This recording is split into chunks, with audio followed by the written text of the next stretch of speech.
Well, good evening. My name is Augustus Norton.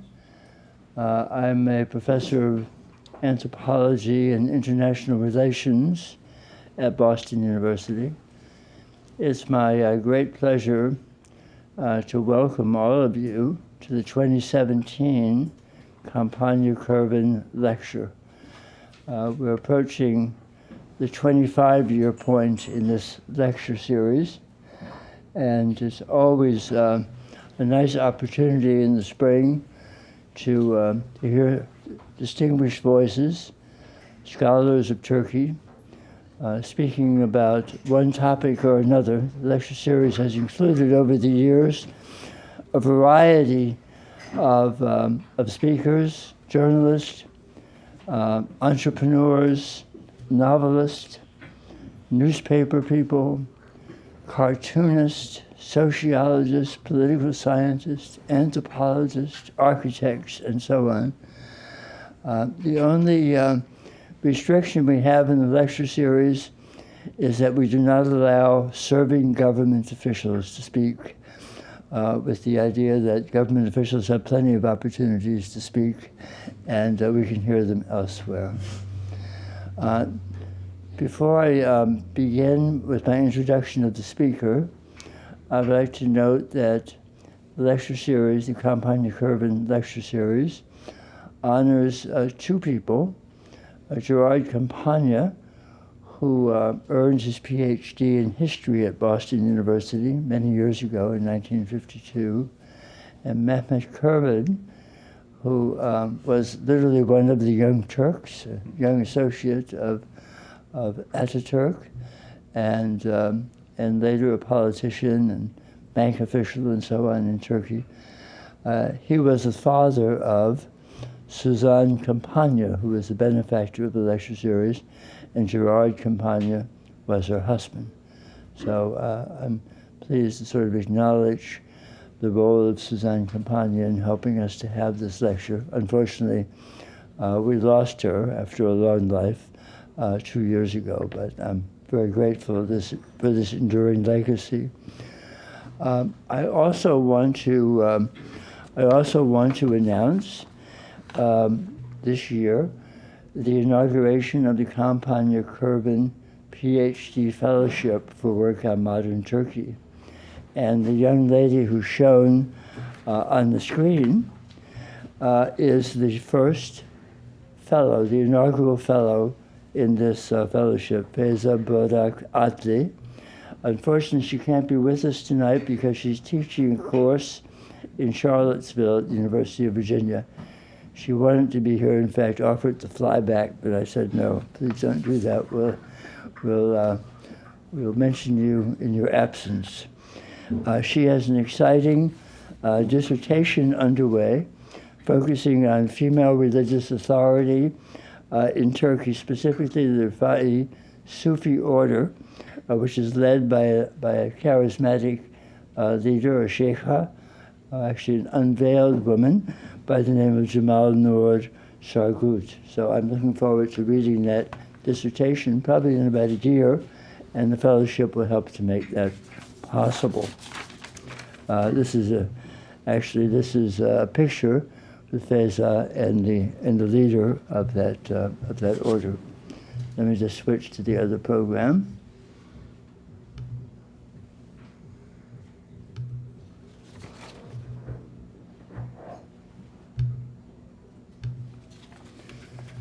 Tonight we welcome Fatma Muge Gocek of the University of Michigan. Our speaker is a professor of sociology and women's studies at the University of Michigan. She's assembled a prodigious record of scholarship on Turkey and the late Ottoman Empire. Her writings, and I must say, in addition to those I'm referring to, there are 4 more books in the works. So our speaker is an extremely prolific, prodigious indeed, author. And you'll find many of her books in the Mugar Library, in the Boston University Library.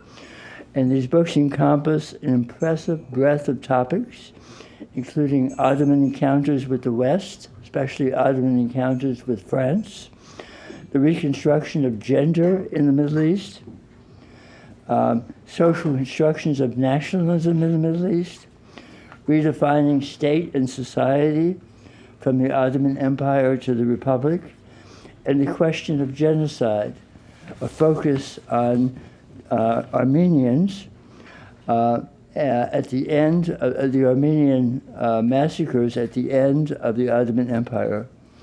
Her research program presently includes not just a focus on Armenians, but on the Kurds of Turkey as well, in addition to other minorities in Turkey more generally. In fact, today her topic, as you know, is minorities in Turkey. As Professor Gocek has written, the establishment of the Turkish Republic was to be, quote, a nation state situated in the present and the future, not the past, unquote. Yet the path to creating the nation state included a legacy of violence against minorities, a legacy which has been repressed and stubbornly denied in official circles.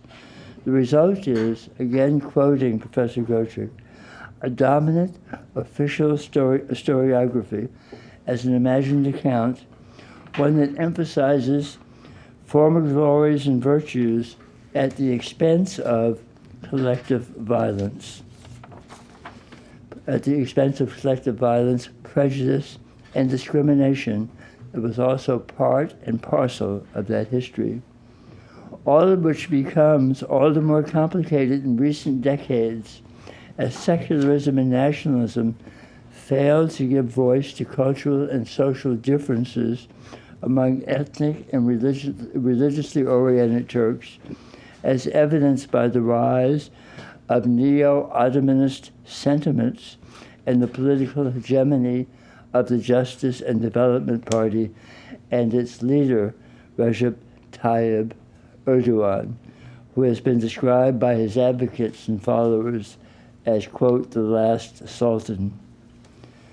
As I am sure we will learn tonight, Professor Gocek provides us crucial and, I underline, courageous insights into these developments and the heavy tolls paid by minorities and Turkish citizens more broadly for the patterns of anti-minority violence and the denials of that violence.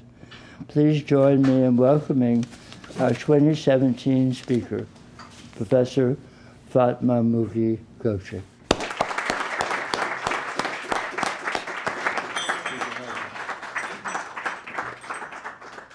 Well, thank you very much for that lovely introduction, Augustus, and also Victoria Puyat for making this a very wonderful visit in general.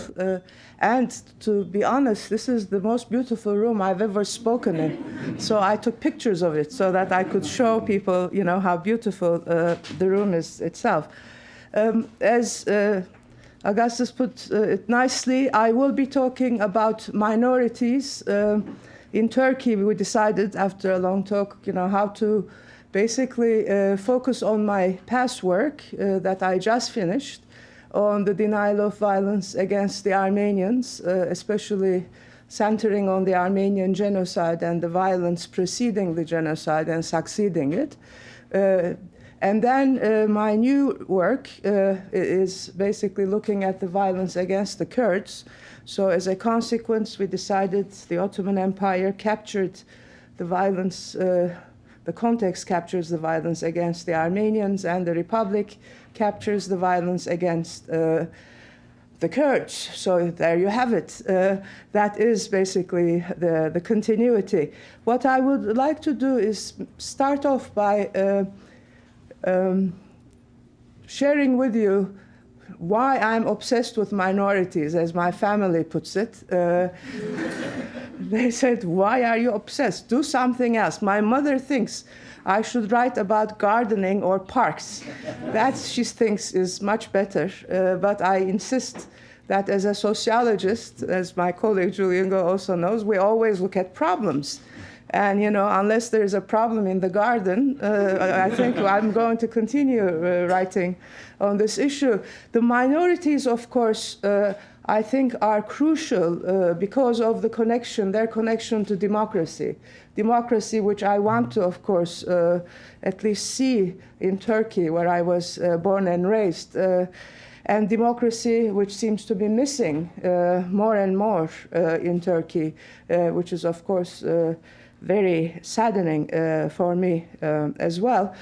And why is the connection? People argue that the way minorities treated form the linchpin of democracy and democratic practice. If you think about it, demos kratos means the power of the people. It, of course, translates as power of the dominant group, so that it is important and very easy for the dominant group to have rights and safety, protection in a democracy.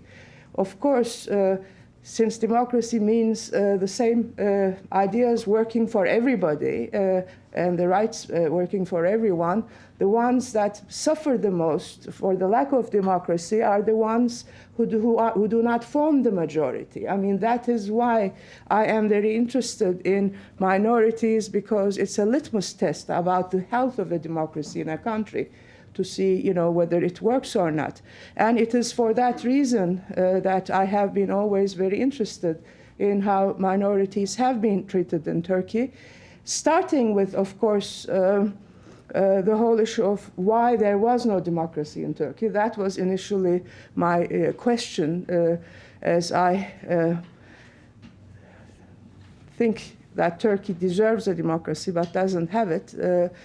The trilogy, of course, if you think about sort of democracy, minority, the third one is violence. I think that it is the normalization of violence in a country in general against minorities in particular that hinders the establishment of a democracy. So when I was looking at the lack of democracy in Turkey, I then looked at how violence was very normalized, because I would say, this is so awful, there is no democracy. They say, hey, we have a military. The military is there to guarantee democracy. And I'm saying, of all the institutions, the military institution is the one that really doesn't have any democracy. I mean, how are they going to guard democracy in Turkey? Why is it that we always have to go after might to guarantee a democracy? Why is it not naturalized and normalized in people themselves? I said there must be a foundational violence for such sort of lack of democracy to exist in Turkey. And I said, what is this foundational violence? Which made me turn back in history and, of course, come upon the Armenian genocide, because it is, I think, the foundational violence of the Turkish Republic. And that is how I started working on the Armenian genocide itself.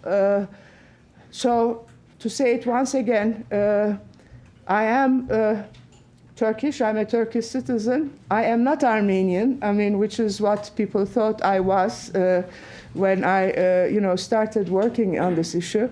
I want to understand how the lack of accountability for that violence initially has normalized and naturalized violence in Turkey. So that, the Armenian presence literally has decreased from about forming about 15 to 20% of the population of the empire towards the end of the empire to about 0.02% today. So that is the decline that we're talking about. And then, of course, another thing I noticed when I saw, and studied the denial of genocide in Turkish history is that because violence was normalized and naturalized once there were almost no Armenians left in Turkey, the same violence was then applied against the other, I would argue, of the Turkish Republic, which is, of course, the Kurds. And that is why my next project, therefore, focuses on the Kurds specifically.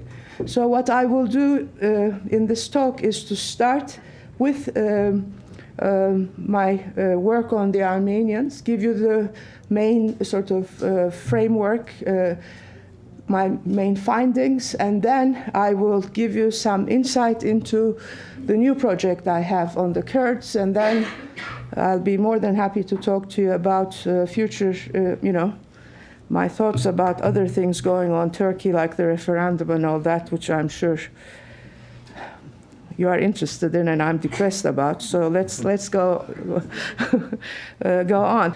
So this is the cover of my book that came out in 2015. Or 2016 is the paperback version. Denial of Violence, Ottoman Past, Turkish Present, and the Collective Violence Against the Armenians. The cover page is designed by a friend and colleague of mine. She's an artist, and what is on it, I think symbolically captures a lot. She is of Armenian descent or origin herself, and she goes through Istanbul taking pictures of abandoned houses that once used to belong to the Armenians. And there you see the sort of closed denial or locked, I guess, presence. And on top of it, I superimposed an Ottoman document. It's actually the title deed of one of the Armenians, title deed for a house that one of the basically deported Armenians who were, had possessed, and they were killed, massacred during the genocide. And I had that document in front of me so I could remember what had happened. It, was there with me while I was writing the book. And that's why we superimposed the two upon each other. What is the main argument of the book? As I said, I was very interested to understand how this happened, why we had no democracy, and how did the foundational violence of the Turkish Republic impacted not only, of course, the Armenians, but also the Turkish perpetrators and the Kurdish perpetrators as well.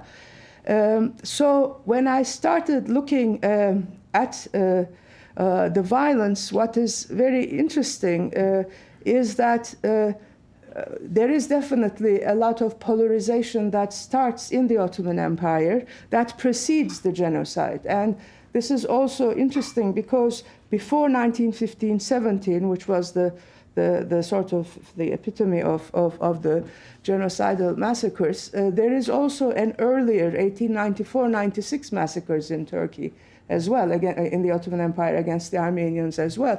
So if you think about it, I thought the collective violence against the Armenians could not only be looked at in the context of the genocide, because the violence was there preceding and succeeding the genocide as well. And that is why I chose 1789 to 2009, 220 years within which to study this collective violence, much to the distress of my historian friends, who thought I was like, they think 10 years is like taking a risk. 220 years, of course, only a sociologist can do, to look at patterns and all that. And of course, the 1894-96 massacres also had an earlier history. And I tried to get at what all this was, not only from the vantage point of the state, because state documents are usually what we always use, but when you have something like a genocide violence involved, it also, of course, has to bring in society at large. And that's why I wanted to and tried and looked at memoirs, contemporaneous memoirs, total like 350 of them or so. I read about probably 800-900. I guess I like reading in general. And then I selected the ones that had something about violence against the minorities and the events that I was interested in. And then thankfully, of course, because of the computer programs, I was able to see about 1,000 pages single-spaced of material, sort of patterns of narratives that develop over time.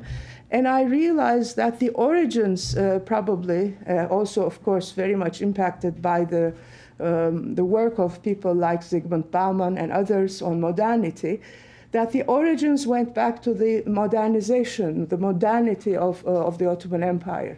Around 1789, not because it was very auspicious due to the French Revolution, but it's also the coming to acceding to the throne of Sultan Selim III, and that is, he is the one who starts systematic modernity within the Ottoman Empire. One interesting thing about modernity is that it polarizes social relations among different groups, especially because of the transition, of course, to an individual-based way of approaching,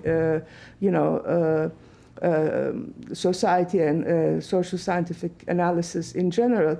So I started looking at that polarization process, but then, of course, I realized, and I'll slowly move on to it, that there was definitely the Western European modernity, the way it sort of mirrored itself in a sort of knowingly neo-Orientalist turn, is that you see the forms in the empire, but not the content, a very different content of that modernity that leads to this polarization. And this is developed in the book, which is like 800 pages long, so I wish you luck reading it. But then what's very important is that there is social polarization. But, of course, if there is, there are many societies that are polarized, but collective violence usually does not emerge. What is it that shifts a polarized society? What is the trigger that leads to the collective violence? That was for me the most difficult thing to sort of try to get my hands on. And I realized in all of these memoirs, one dimension that was very important was the sense of collective emotions. Suddenly, you see people getting agitated, taking to the streets, going after people. And then there are all these, instances in events where things are almost fought out in this newly emerging public space, out of the control of the Sultan, who had control over it before. And that is how I realized the collective violence against the Armenians started to take place. Then, of course, you think that if there is violence, it's often acknowledged. Why is it that societies do not acknowledge the violence that actually takes place in them? That became another problem I had to think about. And it is in that context that I came up with the notion of William Sewell Jr., who is a very important sociologist and historian, has this analysis called the eventful approach. And he argues that there are certain events in societies that sort of redefine, reshape meanings and interpretations and narratives.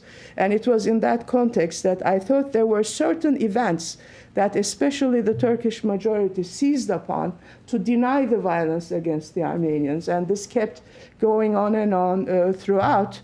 And that is why we have the collective denial. So this looks easy when I say it here now, but it took me a long time to get this thing out.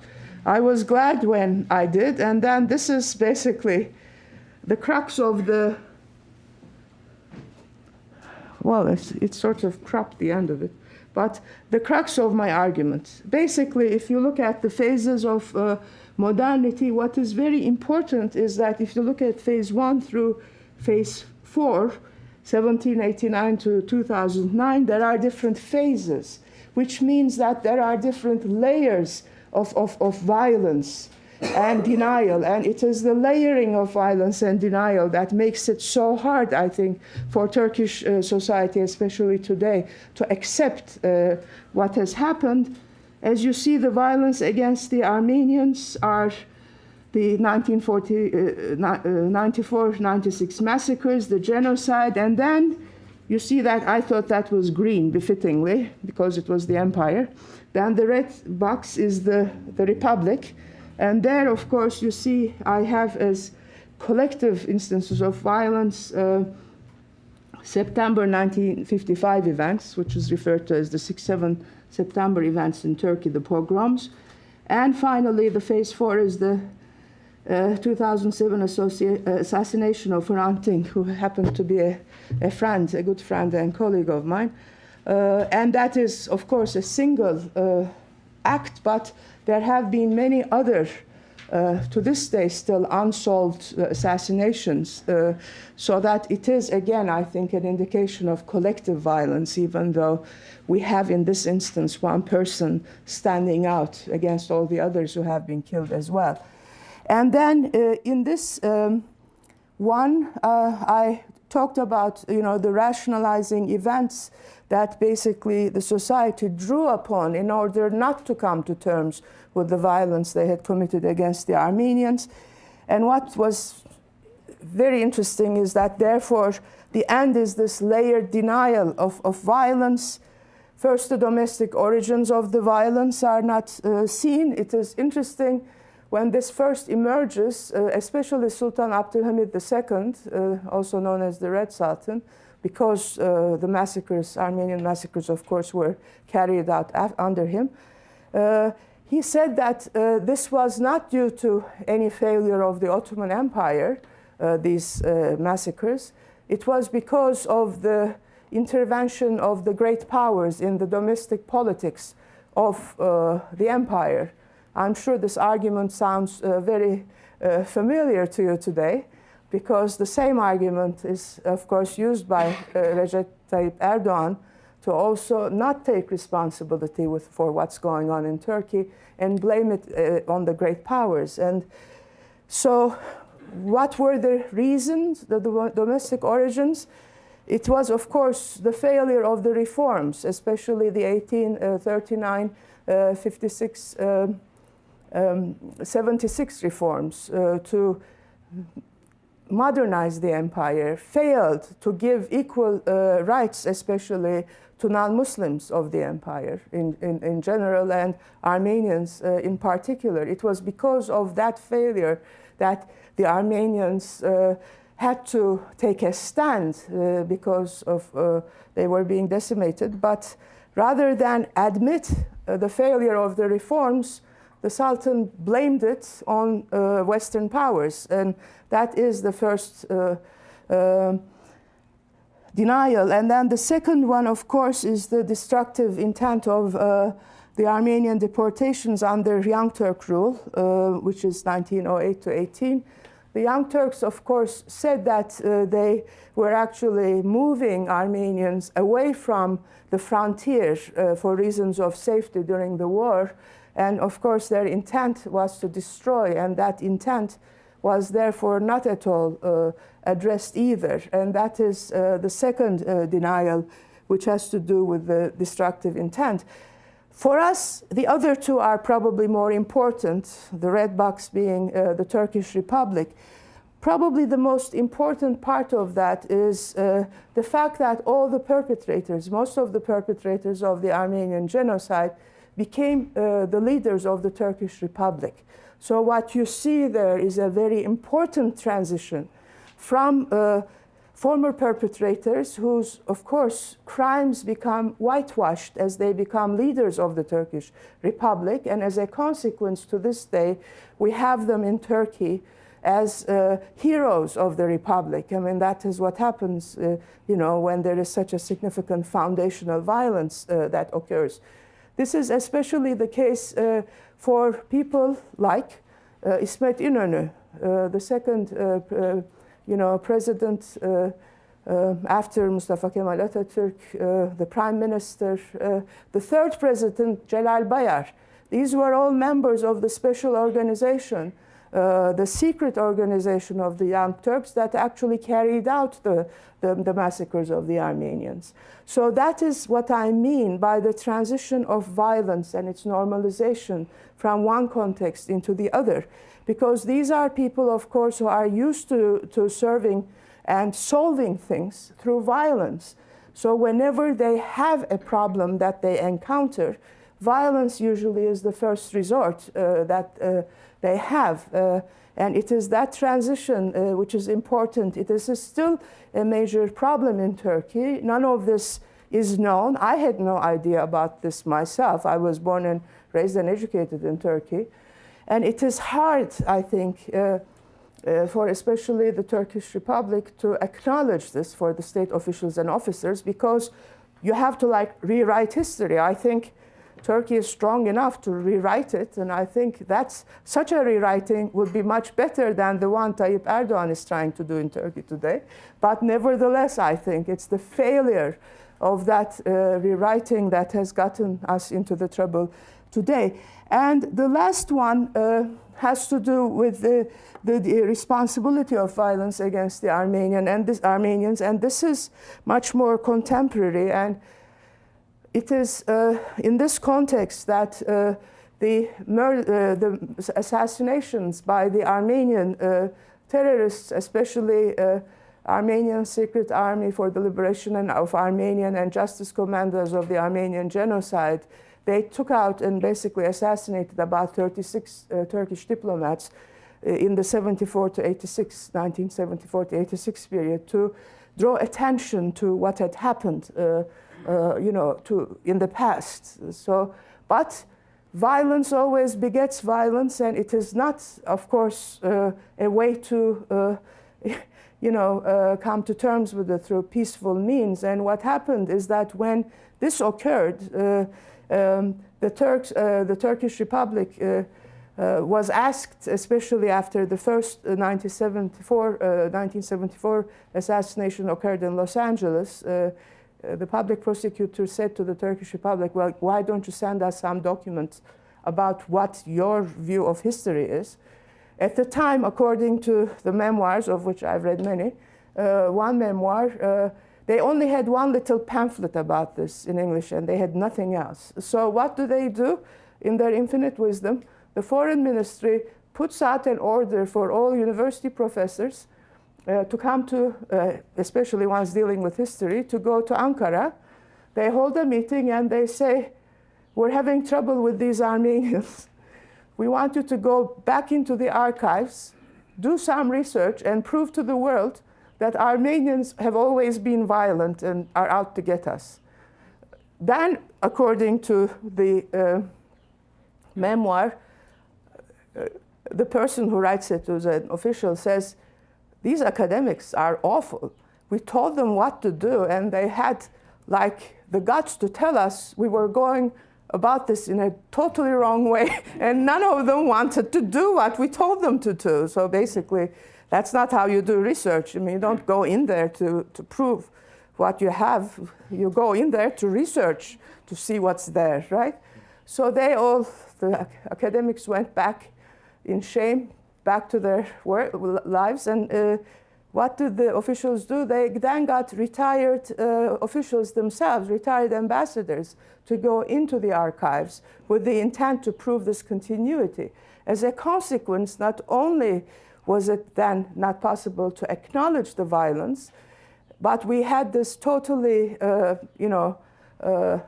propagandistic analysis of history, whereby at some point the number of Armenians that were actually killed kept dropping, and the number of Turks that were killed kept going up. So much so that it looked like at some point that all the Armenians in the empire had actually, all 1.5 million of them, had taken out like at least 1.5 to 3 million Turks. How did this happen? Of course, what happened as a consequence of this is that the responsibility for the genocide was also then overcome. Interestingly enough, they did this by looking at all the soldiers that were killed during World War I, and said that since that was a big number, 1.5 million, that it was equal to the number of Armenians that were killed. Of course, it doesn't make sense to put those two figures together, because in one case, you have soldiers in the front fighting with their arms, and then obviously not, living through it.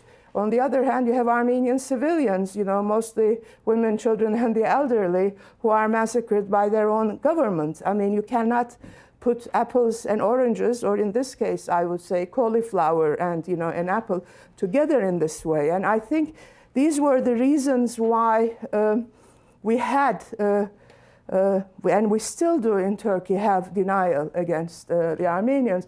When I was looking at these memoirs, I also realized that the nature of violence started changing after the Republic, when you could not, in the nation-state at least context, actively, and in the contemporary period, actively massacre, hundreds of thousands of people. And that is when I also started becoming aware of the fact that, most of the harassment that the Armenians faced sort of changed. For example, there were various different types of violence. I start by the state violence against the Armenians. It used to be all the non-Turkish, non-Muslim place names. It started changing in 1916, but it went on from the 50s, 60s, 70s, to the present. There's this shift of name places. Then, of course, their rights and properties. And then they were forcefully resettled.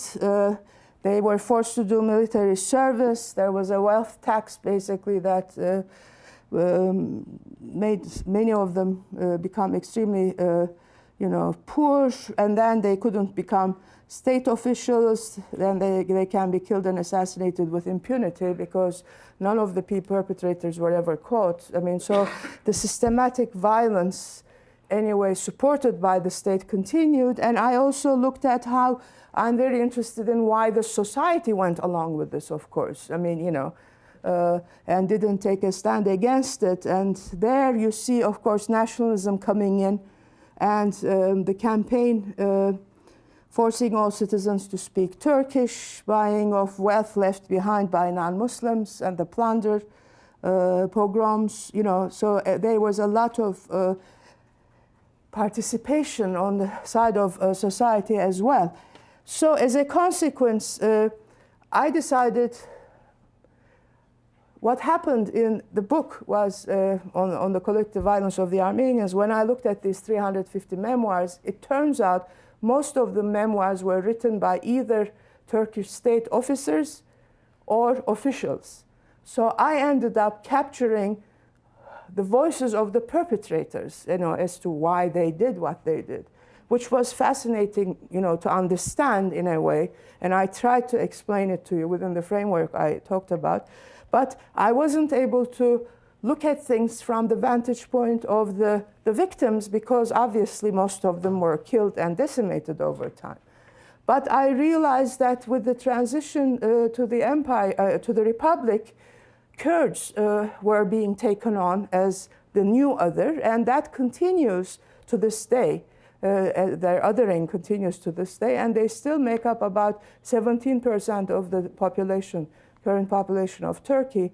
So I decided to focus on the victims, and to understand what are the different kinds of violence, especially the non-physical violence that we suffer actually as citizens of contemporary nation states today.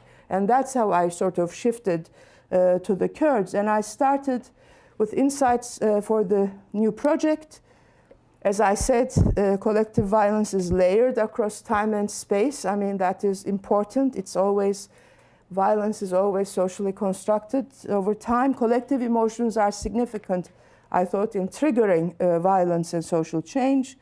Transition from empire to nation state entails a change in the nature of violence, where you cannot openly take out hundreds of thousands of people. You have to get, it has to be much smaller, and it has to be justified in a way it wasn't previously.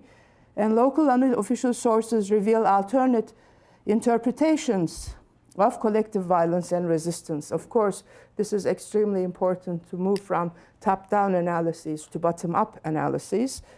And my new research question, as a consequence, is how have the Kurds in Turkey experienced and resisted collective violence across Republican history? So this is my new project, but I couldn't get away as I did with only reading sources in Turkish.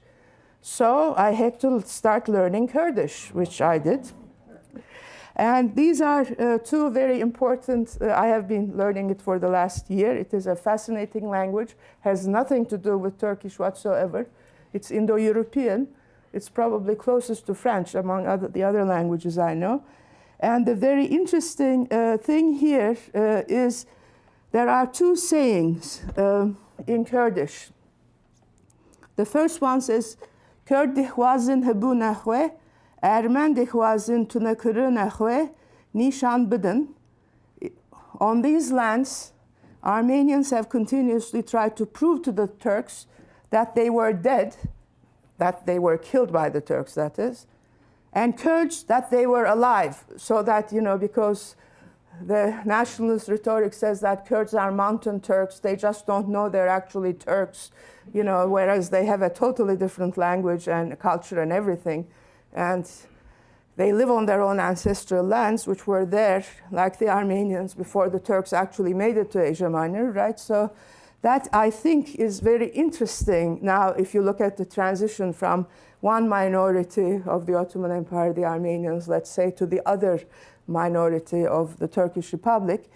And of course, the second one is one I also heard when I was in Eastern Anatolia during the years about from 2000 to 2005. I went there every summer to get a sense of what Western Armenia used to look like on the ground, as well as, northern Kurdistan as it's known. And I always heard, Em Shivan, Hun Pashivan. We were dinner, you will be supper. And this is something also what the Armenians said to their Kurdish neighbors, who also, of course, instigated by the Turkish officials and officers, participated, quite a number of them, in the murder of Armenians. On the one side, there were others who also protected Armenians. So it's like a very ambivalent legacy there. But nevertheless, what I now want to look at are local sources on the Kurdish experience of collective violence. That's what I'm looking at. Literature and Degbej. Again, I think it's very important to capture how meaning is created in society. And in this context, I'm going to look at basically sources like music, poetry, prose, and Degbej are their almost bards, who talk about oral history. And it is very interesting. Memoirs, of course, and this time, hopefully with the guidance of my teacher, I'll be able to read the Kurdish ones. Interestingly enough, most of them are written in Turkish, so I lucked out on that one. But this summer I'm starting, I've read quite a number of them, and I'll start reading more. And I may also be able to carry out an interview in Turkey. I cannot go to Turkey any longer. I think I signed the peace petition in January 2016. The petition said that the Kurdish problem in Turkey should not be solved by the Turkish state through violence, but through diplomacy. And for signing that, President Erdogan said that the 2,200 academics who signed it were no different from guerrillas, the Kurdish guerrillas, and they were deluded by this text and signed something they knew nothing about. And therefore, the people who signed it and who are in Turkey have lost their jobs. And they are persecuted as we speak. Many have been imprisoned.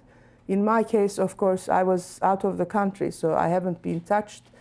But I figure, I realize that there is a list in the Ministry of Justice of 40 people.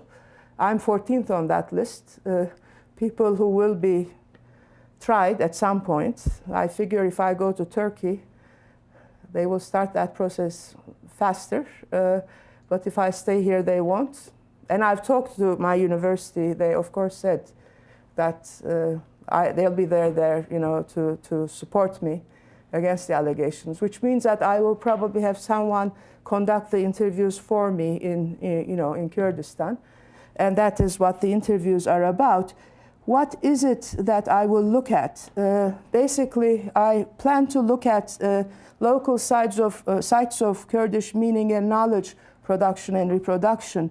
And here, when I look at the collective violence against the Kurds in Turkey, I want to look at it through three vectors of violence. At least this is what I was able to surmise from about only like 40 or 50 memoirs I've read so far. I haven't read too many. But what is very important, that imprisonment and torture and death is like one very significant experience, of course, of the Kurds. The other one is forced exile, where they are systematically sent away from their ancestral lands, usually to the different parts of the country, and that's why so many of them have ended up in the three major cities all over Turkey. And the third one that seems to be also a very significant violence is the language ban. They are not allowed to, they haven't been allowed to speak their language until the 1980s, where gradually there was some, liberalization, but now it's again tightened once more. And I thought these captured bringing in the whole conception of the self that Native Americans actually have developed, where they do not see, and this I know because I teach about minorities in the Ottoman context, in the American context as well, with respect to Native Americans and African Americans and others. And there, according to that conception, the self, the human, is made up of mind, body, and spirit. Those are the three dimensions. Mind is, the body is only the physical dimension of existence.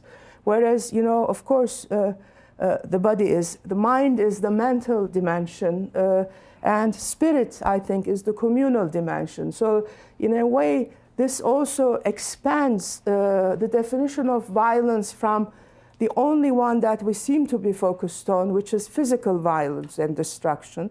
And unfortunately, our legal system too, if you think about it, goes after and only can try people if there is some physical evidence. And we still to this day have a very hard time dealing with mental illness, if you think about it.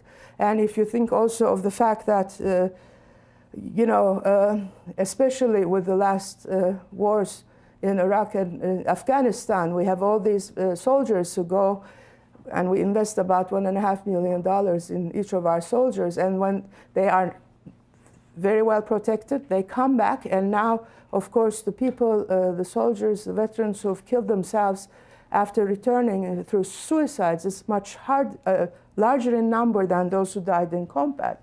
And that, I think, demonstrates the significance of this mental destruction that goes on. And that is why I put the mind there, because forced exile, I think, demonstrates how significant the space in which we exist is to the meaning production that we make as humans, and how important that is to our well-being, in addition to our physical well-being. And the third one, of course, is the language ban. And the language is very important for us to articulate who we are and how we make sense, how we form a community. And not being unable to speak that language, I think, also is a form of violence. And these are the kinds of violence that I am now obsessed about. Hopefully I'll be able to develop them further.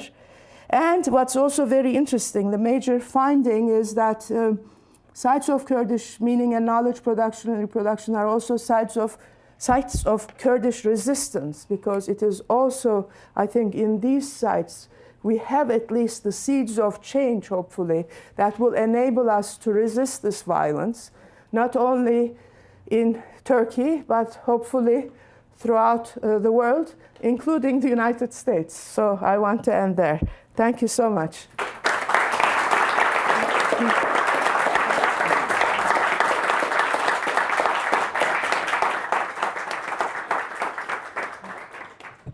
I want to thank you for a really wonderful presentation.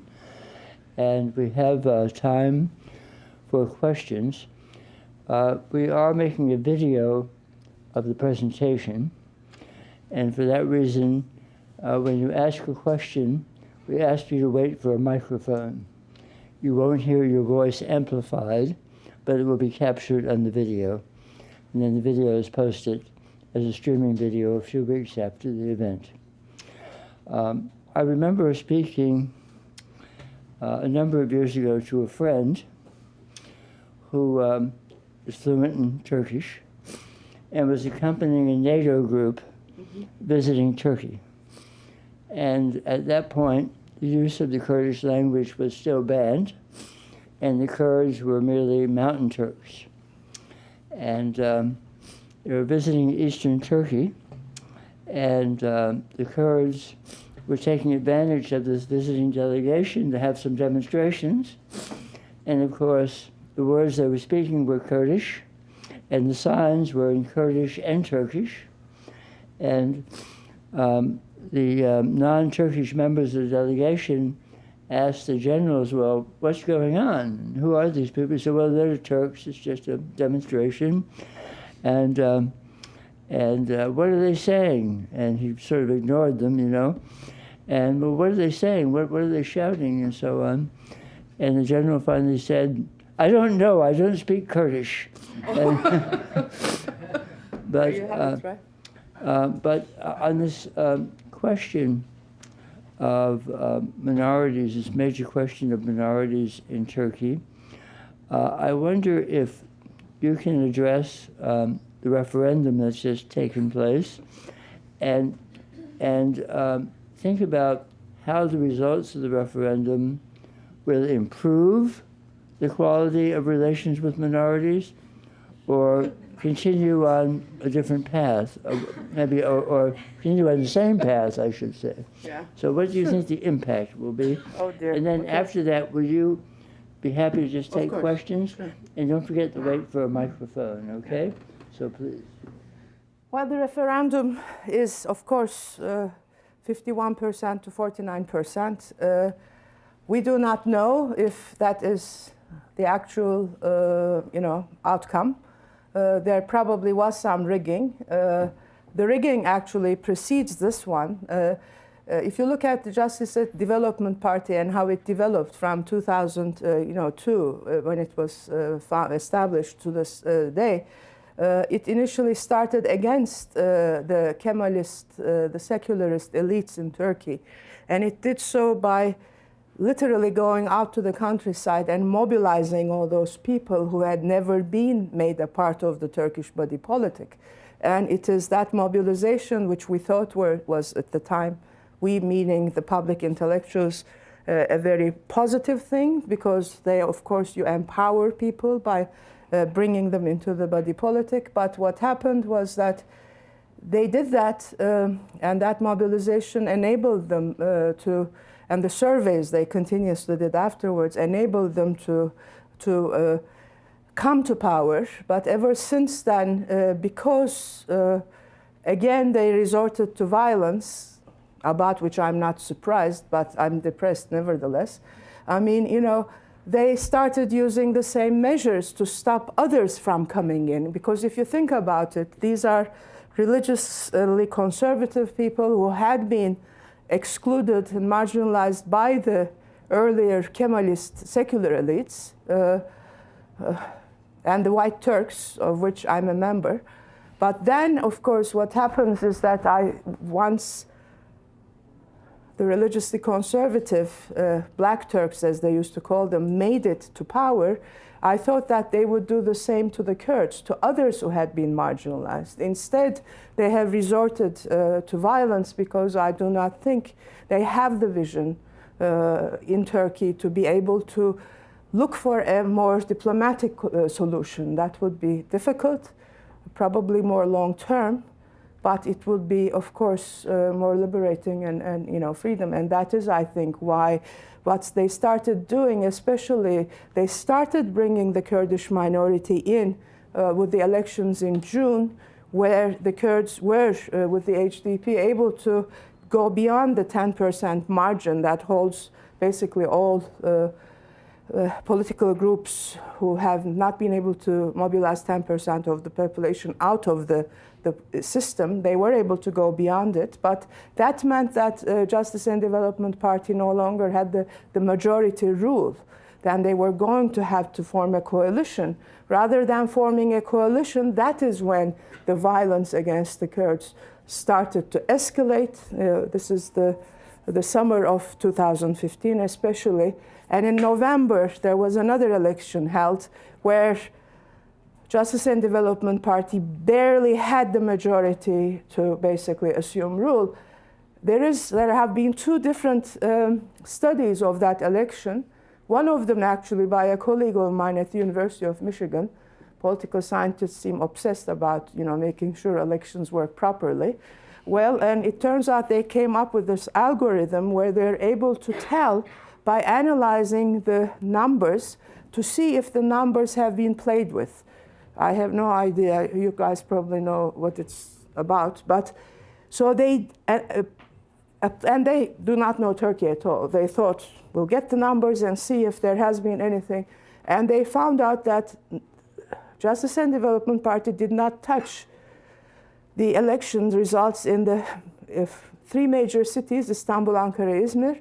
They also did not touch Republican People Party's votes, but they did rig the party results, the election results of the sort of more nationalistic National Action Party, MHP, and also the, of course, the sort of Kurdish Liberal Party, the HDP, within the, inner Anatolia and to the east and south of the country. So of course, and then there was this other Swedish economist who also did a similar analysis with the similar results. So I contacted people in Turkey. I said, this is terrible. What are you planning to do about it? And they said, well, what can we do about it? There's nothing left.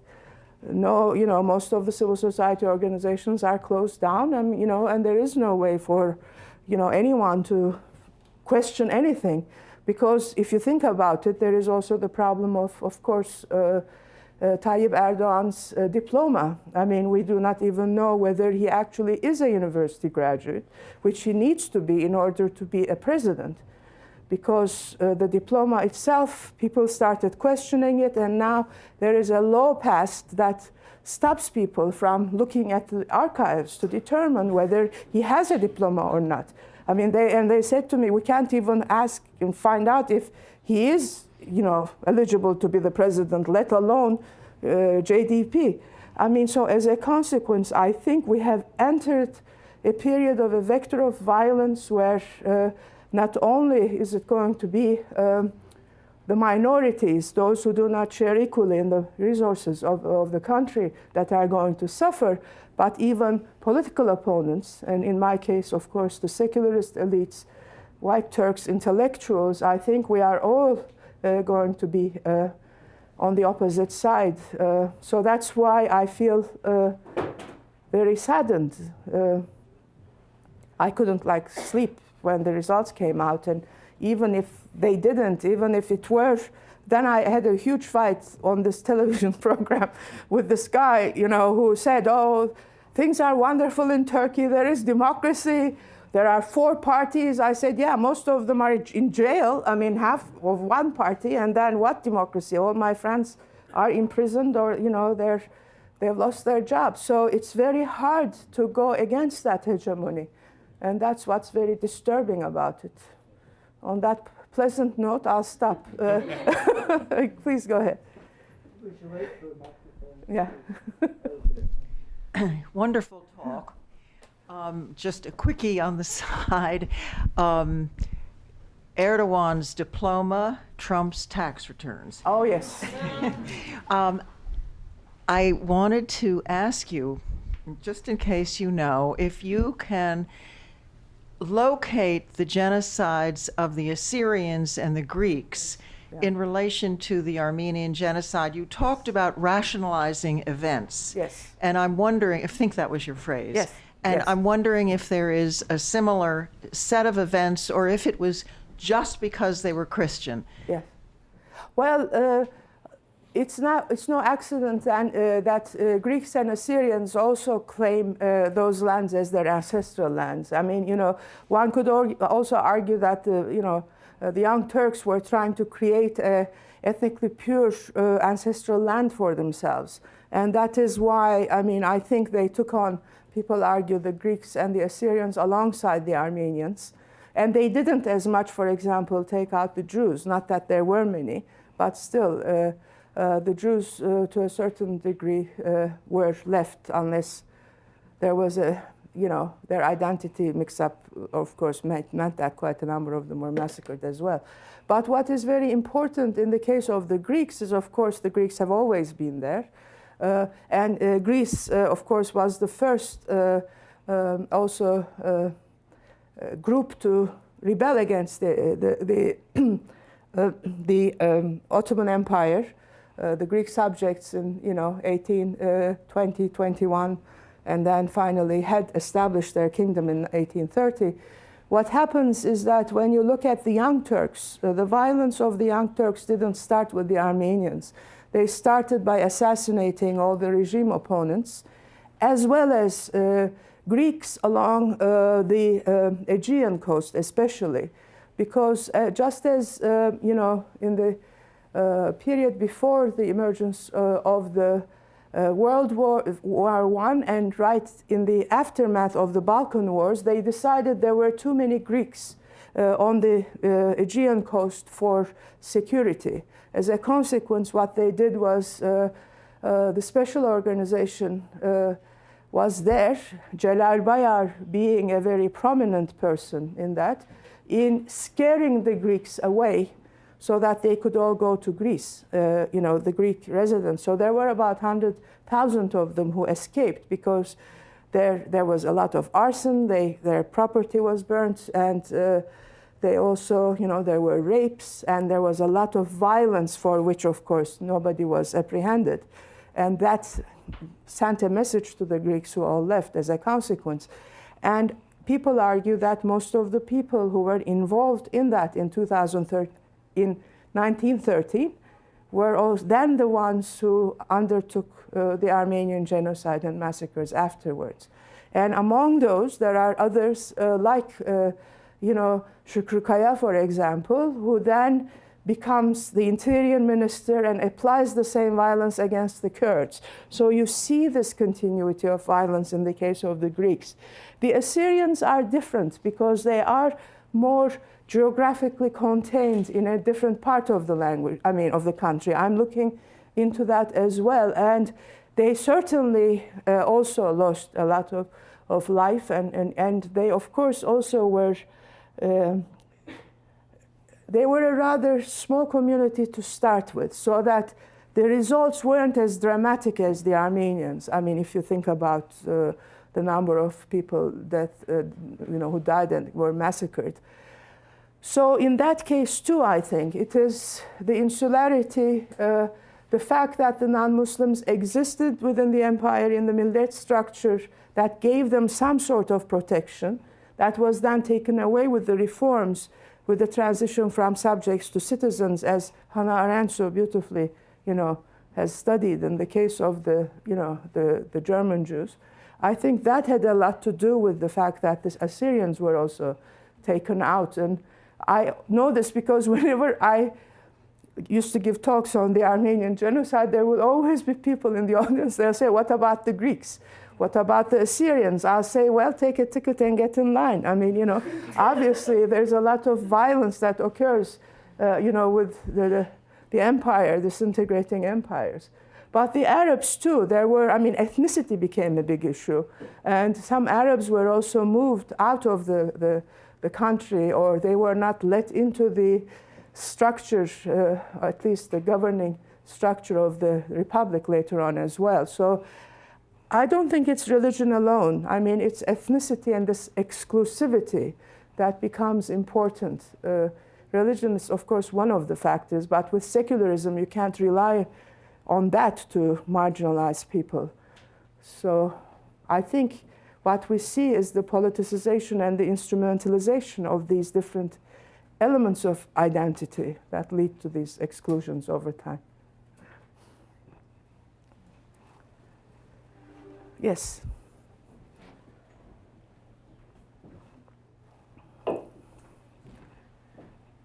Are the Alevis of Turkey considered as a minority today in Turkey? Yes, they are.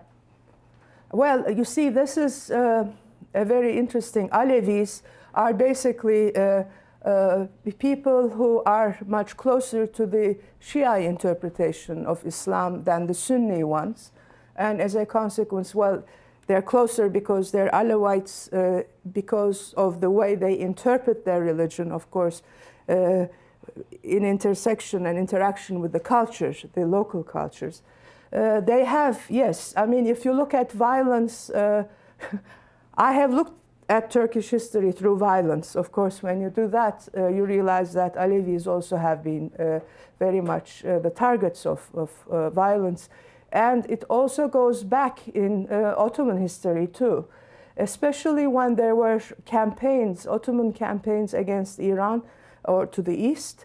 What they would do is they would try to forcefully remove Alevi settlements throughout Asia Minor so as to secure the campaign routes. So the practice goes back to the Ottoman times as well to a certain degree. And of course, with the sort of more monolithic unitary system, political system of the Republic, they do systematically, they are systematically discriminated against. But it's interesting because some Alevis are also important in after secularization in basically Turkish among Turkish officials and officers, but that they can only do when they give away their Alevi identity entirely. I mean, the same is true with Kurds. I mean, people, interestingly enough, in Turkey say, well, what do you mean? They're mountain Turks to start with. This is the official narrative. And hey, some of them even, you know, they say Inonu was like Kurdish. Yeah, he may have been, and there may have been some Kurds in positions of power, but they, of course, they weren't there as Kurds. They were there as, you know, Turks. So you could come to positions of power if you were willing to totally, you know, shed that identity. Of course, the other important thing to note is that there isn't a visual dimension of it, say, there is in this country with the African Americans. You cannot tell from just appearance, you know, an Alevi apart from a Turk, from a Kurd. And how do you then do that? I mean, you do it through redefining and, you know, silencing your alternate identity, or, you know, privileging one over the other. It's a very different way of passing, so to speak. So there are those who passed, but as a community, they are not allowed to exist in Turkey on their own terms. And for example, there's a lot of complaints that they do not get the infrastructural services. They are the last ones to have electricity, the last ones to have, like, you know, other municipal services because of their identity. We have a microphone up front. Oh, there too. Okay, sorry. And then this person here. We'll come back to you. Okay. Yeah. Yeah. I have a question about this emotion that you yes. mentioned. In the first, say, 15 years of the 20th century, what was left of the Ottoman Empire was teeming with refugees from the Balkans. Exactly, yeah. Yes. From Bulgaria, Bosnia, Macedonia, etc. Millions of Muslims had to leave. Yeah. Did that have any role in generating the violence against non-Muslims? That's a very good question, and yes, the answer is of course yes. What happens in the Balkan Wars is a very interesting thing. Of course, the Balkan Wars are important. They're the sort of first wars. It's called Balkan Wars because it's over like 3 years, 2011 to 13, and it is basically in the Balkans, specifically, Bulgaria, and Greece and others sort of coming together against the Ottomans. And it's the first war that the Young Turks fight, but it comes at a very difficult time because, of course, when the Young Turks take power, they decide to also totally revolutionize the Ottoman army. They retire all the experienced generals, put in their own young generals who have no idea about what's going on. And then there's a huge clash within, of course, the military between the old-timers and the new upstarts, the Young Turk upstarts. And with that in mind, what happens is that just as the Balkan Wars start, the great powers, and especially France and England, say that whatever the result of the war, the boundaries that were there before the war will be kept. They do that because they are so worried that the Ottomans are much stronger than these little Balkan countries. and they're going to like destroy the Balkan countries. So they figure that that is how they could contain the Ottomans. What they did not realize is that the Ottoman army is so fragmented that they suffered this incredible defeat and a huge number of deaths, literally in a month almost. And the Ottomans are so certain that they're going to win that they say to the military generals, they say, put on your ceremonial outfits, because, you know, we'll go there in the morning, and then, you know, in the evening you'll have to celebrate your victories, so you better be dressed, you know, ready for the victory. And not only do they not get a victory, they lose dramatically because there is a problem in communication.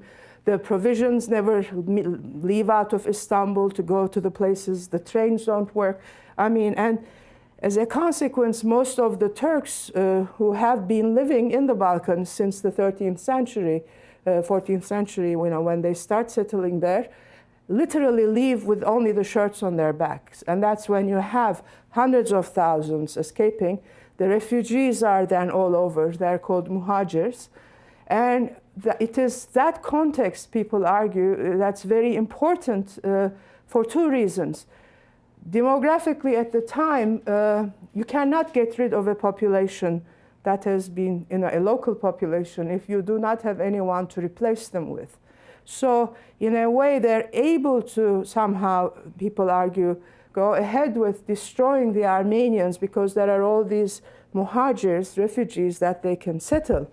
That, of course, totally thinks that two people are totally irreplaceable with each other. It does not take into account, as Bourdieu beautifully told us, all the cultural capital, economic capital, and all the skills that these people have developed over the centuries.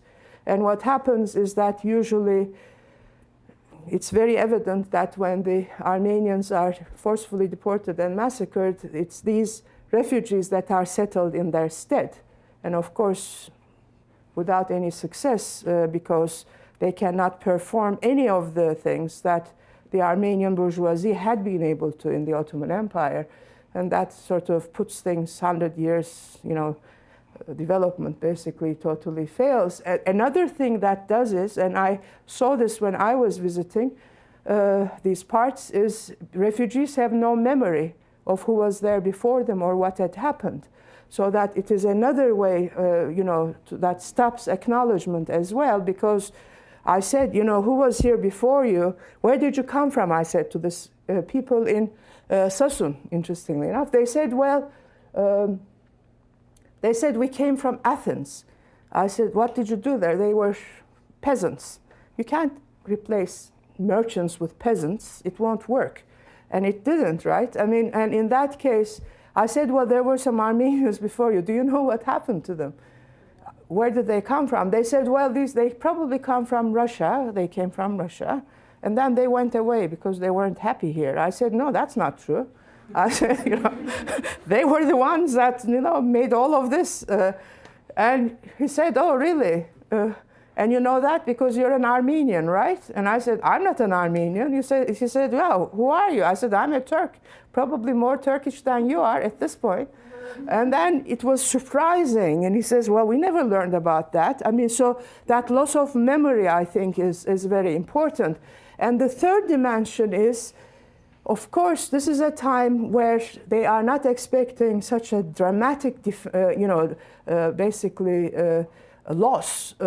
And then they say we've been betrayed, because what happens then, the great powers in their infinite wisdom, and France in particular says, wherever the cross enters and replaces a crescent, it cannot be removed again. So they say the new borders stand, which means basically that the Ottomans end up losing a lot of grounds, land, and they blame the hypocrisy of the Europeans. They said, you said you were not going to change the borders. Now you say wherever the cross enters, it stays. They say you are not to be trusted. And of course, they do not have the power to take on the Europeans or the Christians in Europe. Who do they take on? the closest proxy they have, the totally, unprotected Christians living in the Ottoman Empire. And people argue that is why, you go after, that minority against whom you can actually exercise your power and get away with it. They can't go to Europe because they were destroyed, obviously, but they can nevertheless go after these as a proxy. So that is, of course, the other sad thing. And when I was also that was also fascinating, is in spite of all these loss of memory and everything, there were some places where they said, oh yes, and this is where we killed the Armenians, and then they say these were all the Armenian settlements, and then there's this well, and they say, and we threw the Armenians into the well after killing them. So, and then I said, who did this? And they said, oh, we didn't do it. It was the refugees who did it. That's another way, of course, of blaming the muhajirs, these people, and maybe they did, of course, because when they were moved there without anything either, who do they take issue with? Those people on the ground there. And among those people on the ground who are the least powerful, unable to protect themselves, of course, they're the religious minorities. And that's probably why they all suffer as a consequence. Yes? I'm also Turkish, by the way. Oh, okay. My question is more of the current issues and the referendum. So I keep reading articles on Sözcü or Hürriyet saying that even though Erdogan won, he lost power, and they have even titled their articles "Winning by Losing." Mm-hmm. My question is, do we have hope? Is that true? Is that true that he lost power, or is Yes. it just providing us a false hope that we don't lose? Yes, what I mean? That's a very good question. This is what's fascinating about power, and why I'm not a political scientist, is that power is very fickle. Because when you have it and you think you have it under your power, that is exactly the point where you may be losing it. I think that because of also Erdogan's centralization of power, obviously, around his person, there are a lot of people within the Justice and Development Party who have taken a stand against him. And in general, I think the fact that this was such a close, number, however way it may be going, demonstrates that, yes, he may have lost some power, but what is very important to look at is the institutional infrastructure. Is there enough of an institutional infrastructure to challenge that? If you look at, for example, the balance of powers in this country, it is no accident that, the Trump administration is being challenged the most of the judiciary, because they are independent from, the executive and legislative branches, which are now, of course, controlled by the Republicans. But basically the legal system is taking them on, and the judiciary is taking them on. In our case, of course, the judiciary also is very compromised. All the media is controlled. So as a consequence, how is it going to be that, just think that Erdogan is out. Who will be the problem? Who is going to replace him? We cannot go with Kılıçdaroğlu because the Republican People's Party has been too compromised throughout.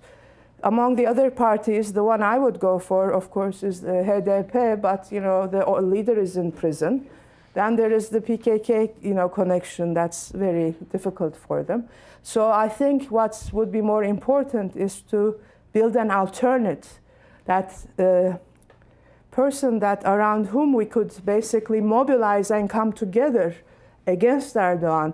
Such a person, unfortunately, I don't think can live in Turkey. That is the problem.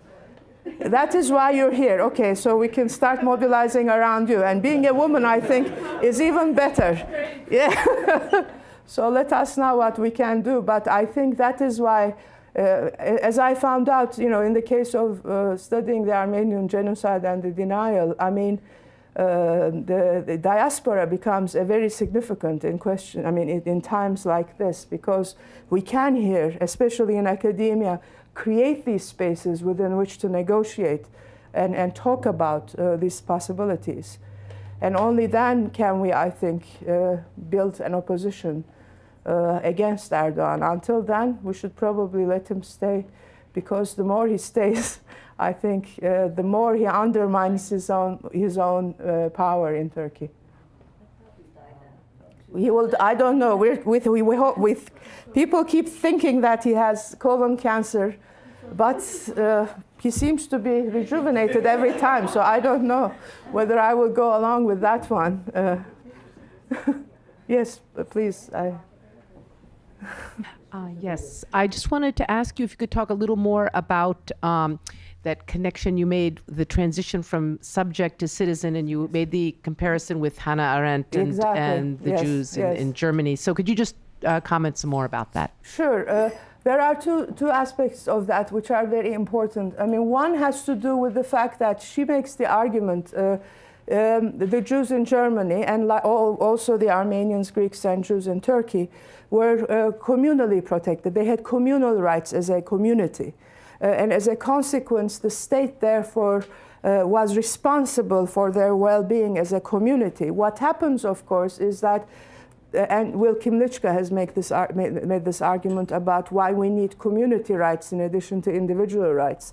What happens when you become a citizen is that those community rights, then communal rights, are translated into individual rights. So the state then has to protect you, each and every one of you, each and every one Armenian, as a citizen, or as an Ottoman citizen. What happens in that case is that pretty much your protection is totally predicated upon the state's willingness to protect you. So that if then the state does not protect you, and say you suffer violence, and then the people who basically perpetrate that violence are not caught or held accountable, then of course others also see that you are in a weak position and your community members are in a weak position. And since you are not protected as a community, then each and every one of you can be taken out one by one, without any consequences. That is why she says, it was easier for Hitler in Germany to take out the Jews because they lost their individual rights, and as citizens. Similarly, of course, in the Ottoman context, there was no longer communal protection over the Armenians as a community, and each and every one of them, therefore, could be taken out, and they did not have any power as a community to challenge. And there was, in addition, a difference in the Ottoman context between those Armenians living in the east, the rural Armenians, so to speak, and the ones living in the west, especially in urban centers, and who were much more involved in trade. They could continue, the ones in the west could continue to stay as Ottoman citizens insofar as they did not engage in any politics. You could accumulate capital, but you could not use that capital for political means.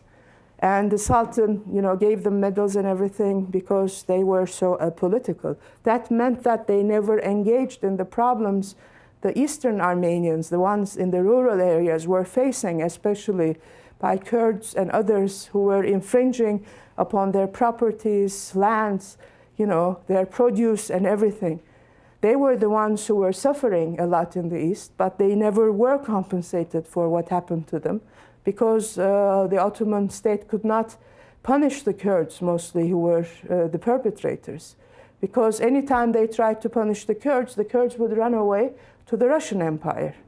And then they were worried, the Ottomans were worried, that they would be then together with the Russian army come into the Ottoman Empire. So in order to stop them from going there, they basically let them get away with it. And that's why you have most of the rebellions, Armenian rebellions, starting off initially not in the urban centers, but actually in the rural areas. That was where the violence was the most prevalent. But then, of course, I argue in the book, because the ones in the east, in the west, that were urban Armenians, did not come to the rescue of the ones in the east. And then there was also divisions within the community, even. where they didn't want to see the ones that suffered in the East. And this is very interesting when I, of course, meet members of the Armenian diaspora here. From the way I speak Turkish, they can tell that I'm from Istanbul. And then some of them who come from the eastern area say, it's all your fault. You didn't come to our rescue. You were traitors, to us. And I say, well, look, I say, yeah, thank you. We want in the future or something. I don't tell them that not only am I not Armenian, I'm a Turk. That will make things even worse. But there was even, division within. And I think that's why Arendt's idea is so important. The other context in which I use Arendt is also important in making the distinction between guilt and responsibility. And this is what I point out, because I'm an ethnic Turk. I belong to the category of the perpetrators, obviously. But I think, as I said to you, I engage in this because I am not guilty, I say, because I haven't committed any of these crimes personally. But I am responsible, nevertheless, because I belong to Turkey, to the Turkish, citizenry, and as a consequence, I have a responsibility to make sure that such violences embedded in Turkey's past are no longer, there, constantly reproducing themselves, and we have to come to terms with it, and I have to come to terms with it along with others. And this is also what I use when I talk about silences in American history, with respect to, especially the violence against Native Americans and African Americans. And I say to the whites who become very uncomfortable, naturally, when I'm talking about these, I say, look, you are not guilty, but you are responsible. You have to make sure, especially the millennial generation, on whom I've placed all my hope, obviously. I say, look, you have to also fight along because of this responsibility, but you are not guilty. That is a very important distinction that we in this society should also probably use, to mobilize against all injustices that we see.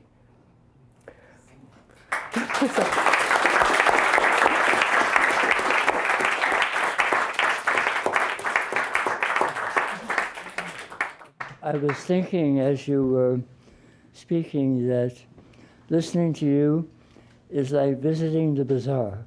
Because when you visit the bazaar, you see so many things that you want to ask about. Every conversation takes a certain path, and you need to go back repeatedly because you've left so many threads that we want to follow. Oh, thank you. So this has really been an extraordinary evening. It's not over. We have a reception, and you're all invited to partake. And perhaps after we give our speaker a chance to recuperate a bit and have something to drink and eat, she'll informally answer some more questions. So once again, Muge, thank you so much for this wonderful talk.